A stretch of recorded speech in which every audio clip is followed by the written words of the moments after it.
Friends,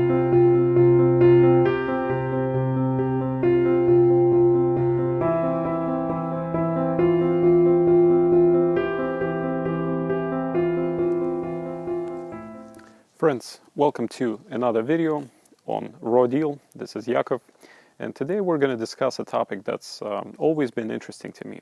This topic is sleep, and in particular, as you have probably gathered from the title of this video, is how to sleep less, or better yet, how to sleep better in the same time period that perhaps you are sleeping now.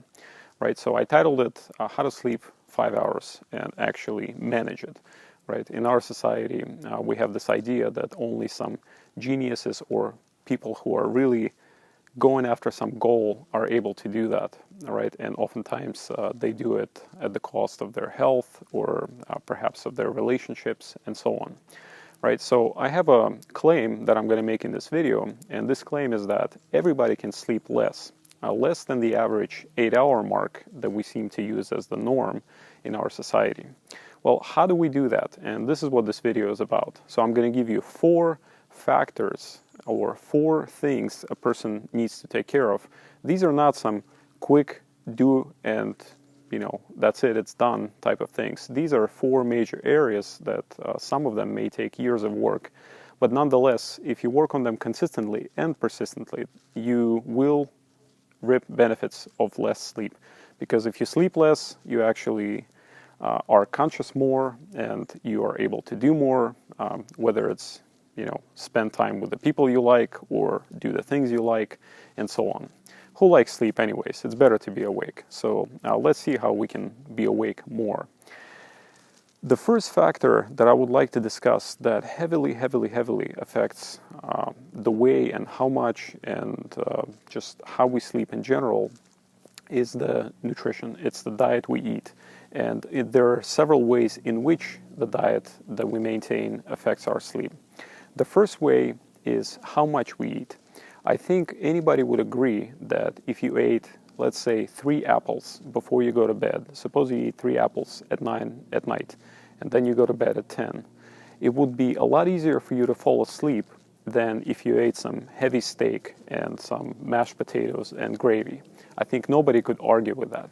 So how much we eat directly affects the sleep because nutrition or digesting food takes up heavy part of our body's energy distribution, right? So people say it's anywhere from 30 to 80%, depends on what you do and how much you eat. So 30%, even if we take the basic floor, is a lot of energy.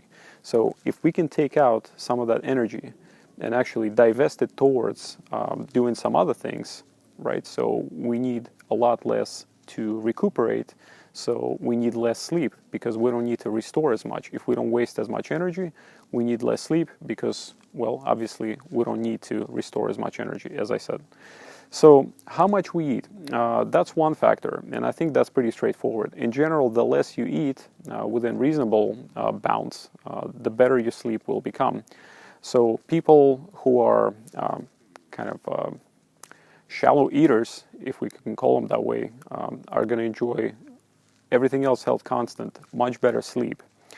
Another variable that's also bound to the food, to the nutrition, that affects our sleep is the when we eat, right? So as I said, let's suppose you eat the same thing at 9 o'clock or at 6 o'clock in the afternoon, and you try to go to bed at 10. Anybody would be able to understand that the person who ate at 6 would enjoy a lot better sleep because your body has all this time to actually digest the food, settle down, turn off the hormonal systems, prepare for sleep, and so on, right? So it's able to do these things on time. Now, suppose you do it at 9 o'clock, and at 10 you're trying to go to bed.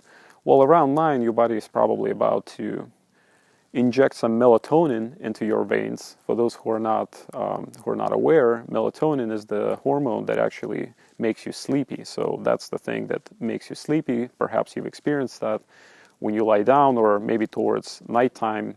Generally, for instance, for me, around 6 p.m., I have this primer. I'm very conscious and sensitive of my body, so I know how a lot of things feel.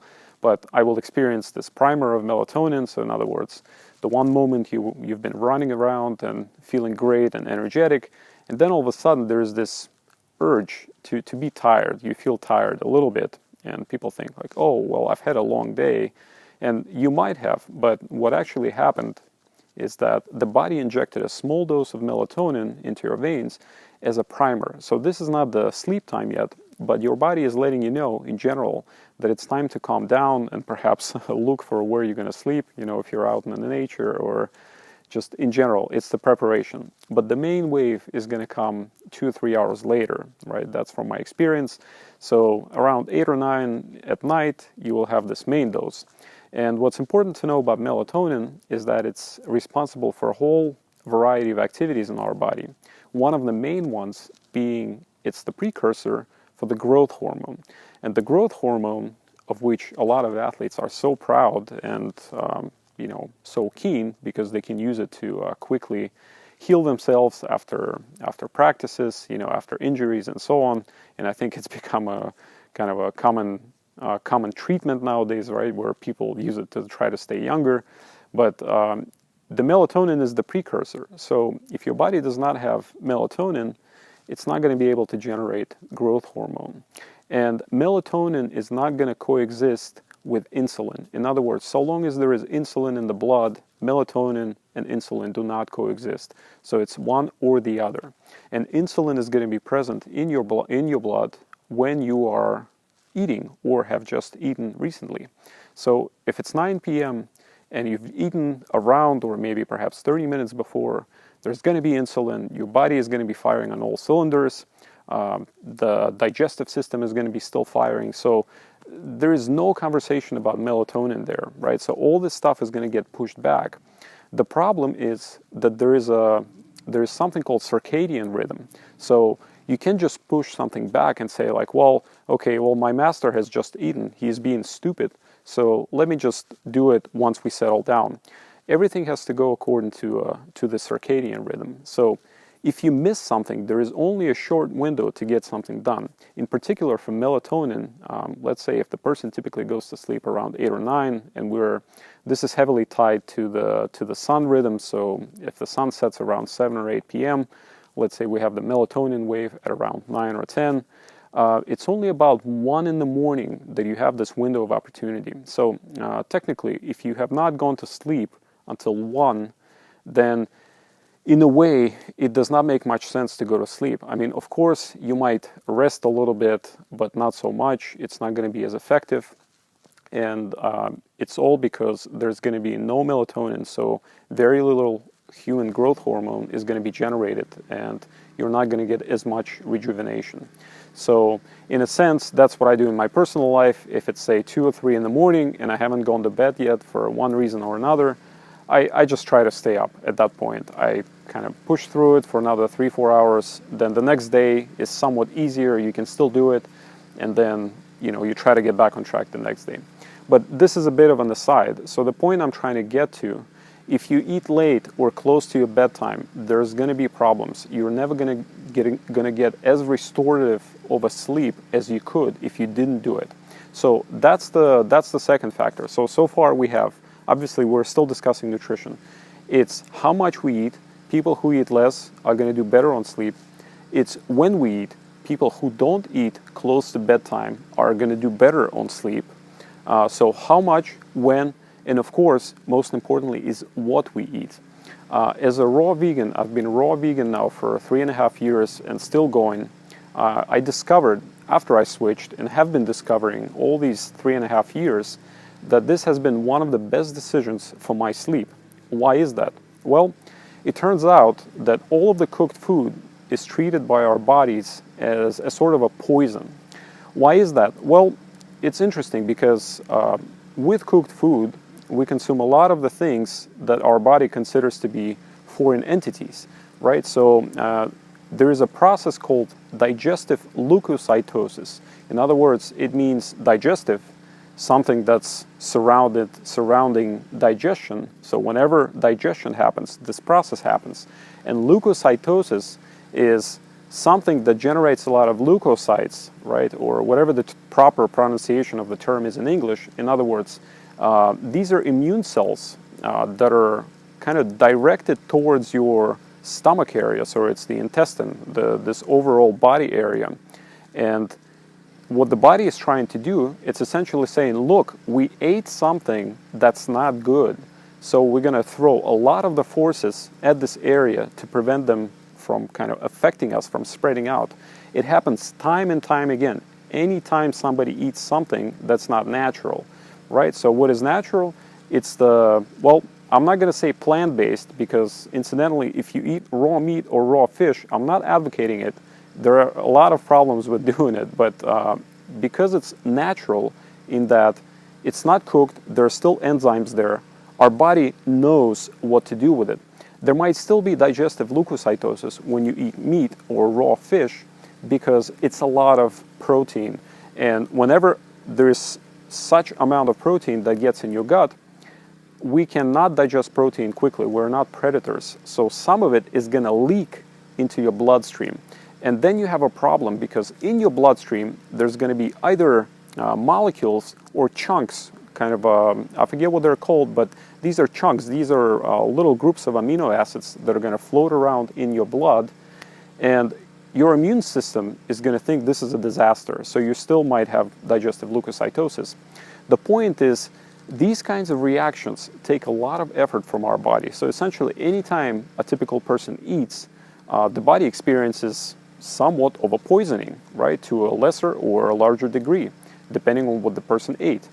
If somebody eats raw food, and that's what I've discovered from my experience, you never get digestive leukocytosis. This is a fact. So this is not me making this up. This is, studies and so on. Research has been done. There is no digestive leukocytosis when a person eats raw food.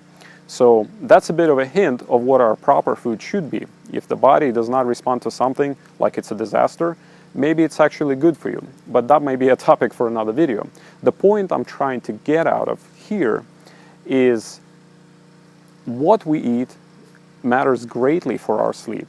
So if you try to eat a more healthy and natural diet, and by natural, I just described to you what I consider natural, plant-based, not thermally processed products, so whether it's fruit, whether it's salads, whether it's vegetables, all uncooked. And of course, for cooked products, there is a whole gradation of what's better, of what's worse for you. So we're not going to get into that here. So long as you remember that what you eat is going to matter. Now we're kind of closing up this topic of nutrition and food as it affects sleep. And we're going to move on to our next topic. This topic is caffeine.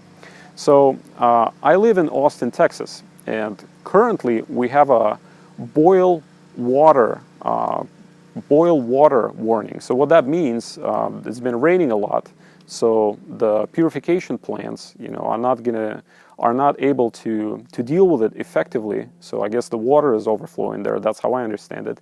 And the point is, the city issued a warning where everybody has to boil water, right? Because there might be some microbes there, or, whatever, viruses and so on. And I was in a coffee shop today, actually, talking to someone, and I watched how many people came into the coffee shop trying to get their fix, but they weren't able to do that because the coffee shop was not able to sell coffee, because their coffee machine does not go high enough in temperature for the water to be considered boiled. So this was very interesting. I spent about 10 or 15 minutes there, right next to the counter, because I was talking to someone at the counter, and I observed how many people literally left disappointed. In other words, the fact that they couldn't get coffee affected their day. Some people got grumpy, some people got clearly disappointed. So this is something that matters to them, right? So the point I'm trying to get at here is that coffee is a drug, and there are a lot of people who are addicted to it. However, what most people don't realize about this drug is how it works. Why is it that we feel that we have energy when we drink coffee? Well, let me explain to you why. The reason is that our nervous system works somewhat similarly to a car engine. Namely, a car engine, when it revs, when it has certain RPM, has a red line limit. So this red line is set by the manufacturer, and that red line implies that you can go over there, but it's not really safe to do so for an extended period of time. You know, if you need to pass someone, you're really trying to speed it up and you need to rev it, you can do it, but don't run it there for, 10 minutes, 15 minutes, and so on, because it might do all right, or it might get somewhere, or it might even be in bigger trouble and go out of order. So who knows? Well, our nervous system has the same kind of limiter, and once again, this is not me making stuff up. This is just analogizing a more complicated chemical process via a car engine. So anybody who wants to know how this works, just look it up.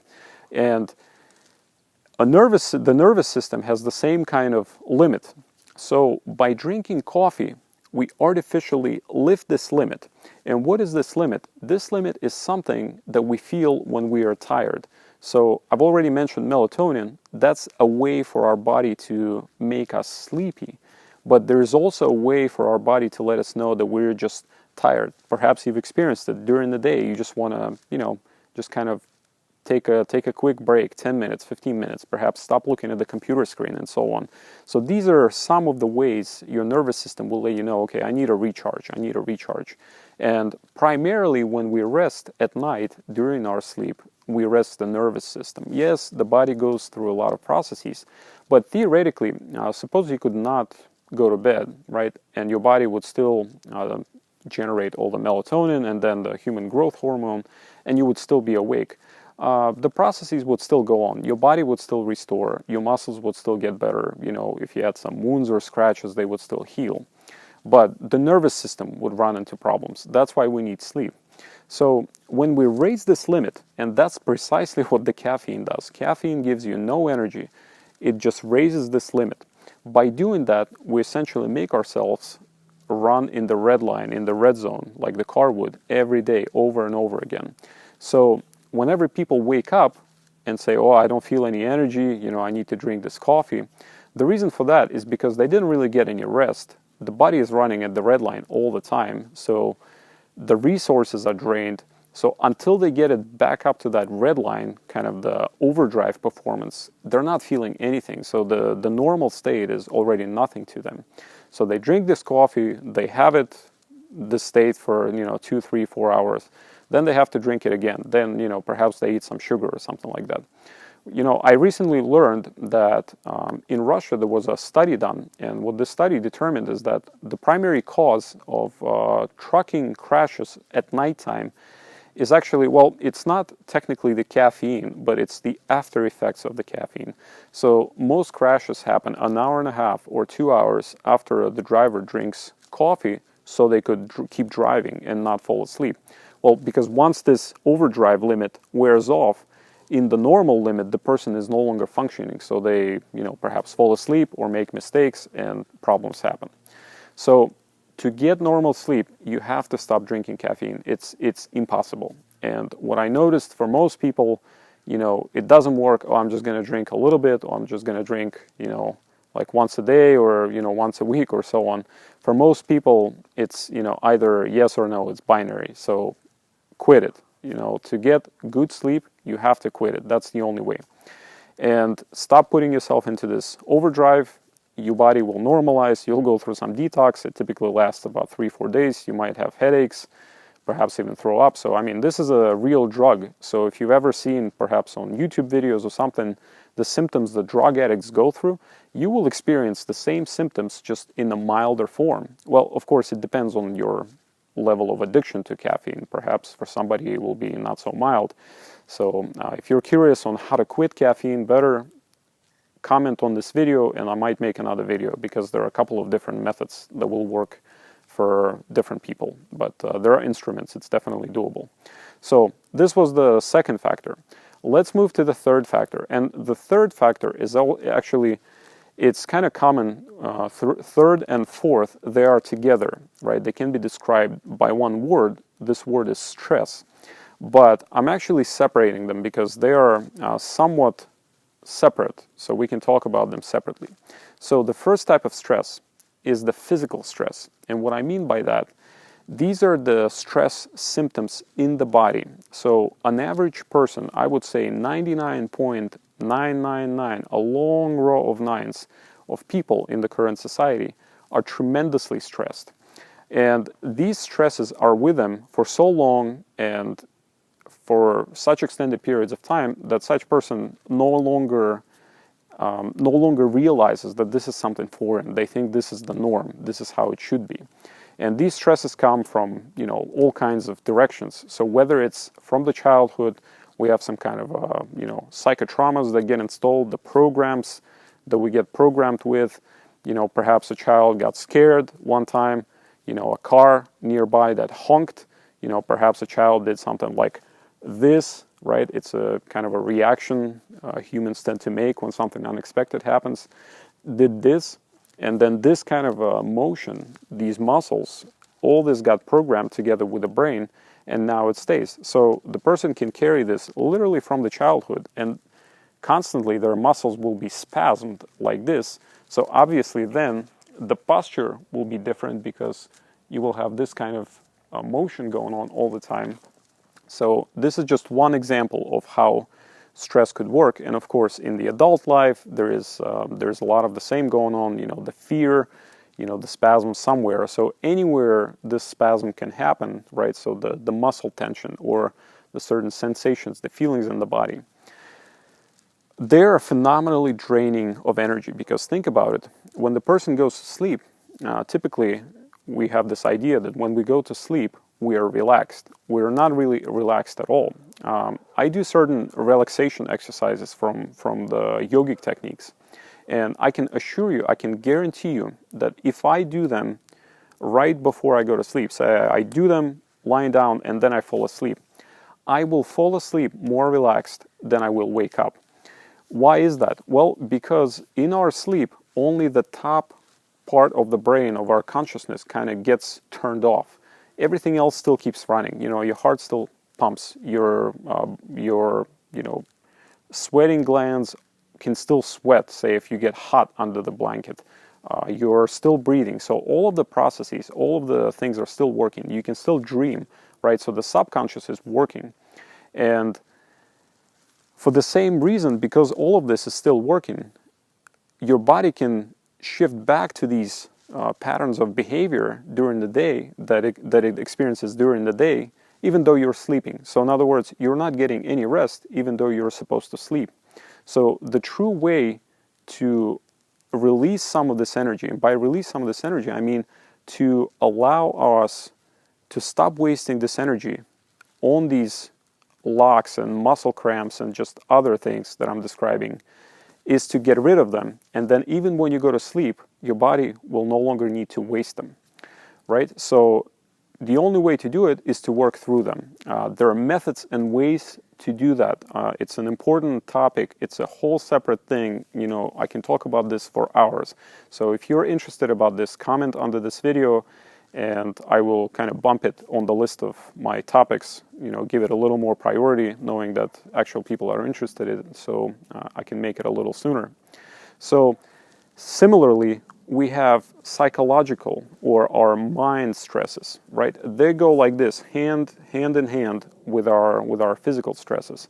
So the things I'm describing, I've already mentioned, programs, right? We have certain impressions on the mind.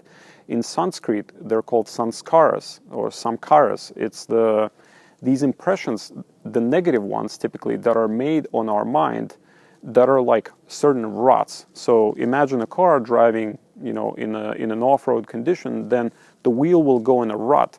So once the wheel goes in a rut, it cannot get out. If it's deep enough, it just goes through it until it comes out on the other end. So similarly, we have our psychological ruts. So certain triggers happen or a certain situation arises that matches something that initially established this negative program.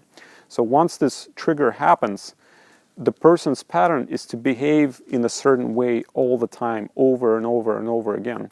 If you have seen this, if you're anything close to being observant, or if you're conscious, if you practice mindfulness of any kind, you can probably say, oh, I do this all the time, or I know 4 or 5 things that I do over and over again. It's like my program. It's like it's not me. Well, incidentally, it's not you, it's just a program that runs in you. So if you're able to get rid of this program, you will sleep a lot better, right? And it's just one effect.